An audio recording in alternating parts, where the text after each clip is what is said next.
the moment, even with this podcast, is listening back to some of the episodes and comparing myself to podcasters or people that are very far down the road, have millions of followers, and thinking, crap, should I even bother if these people are so far ahead of me? I don't know if you've experienced it or know how to deal with it. Yeah, all the time. All the time. Like, it's the bane of my life, like it is for most people, showing up and seeing that there's 100 and other people. As everyone knows about me, I live on LinkedIn. I worked at LinkedIn, so I had an advantage of understanding the mechanisms, and I won't profess to understand the algorithm, but I've got pretty good at it. And I can tell you, I could list off 50 people that at the same time as me have set up their business, and they are now running mega multi-million turnover companies. Some of them global, some of them have exited it, and I have to scratch. I have to like work quite hard on myself to say, that's not your journey right now, and it might never be. So the first thing is, like, I actually put a post out yesterday about this. Like, the only real competition that matters is with yourself, and where you were a week ago or a month ago.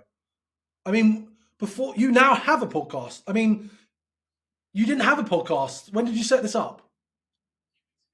You didn't have a podcast before that, right? So you now have a podcast. You are taking steps to put yourself out there in a new world, that's going to create opportunities for you, even if you don't become, the next Gary Vee or whoever you see in your Instagram feed. Like, you have already taken a step above and beyond thousands of other people that are just living by the status quo.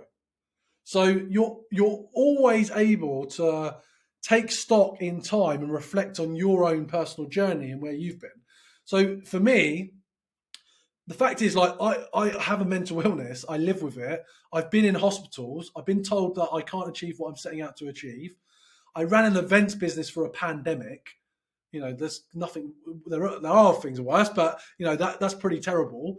And yet here I still am, all those years later, paying for my family to enjoy a good lifestyle, and hopefully there's a long road ahead for more achievement and more progress.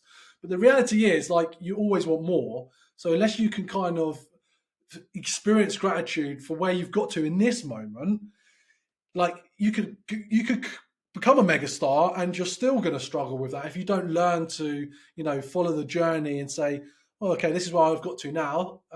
This is the good thing. These are the areas that I want to improve and take to the next level. But for now, I'm okay with this. Yeah.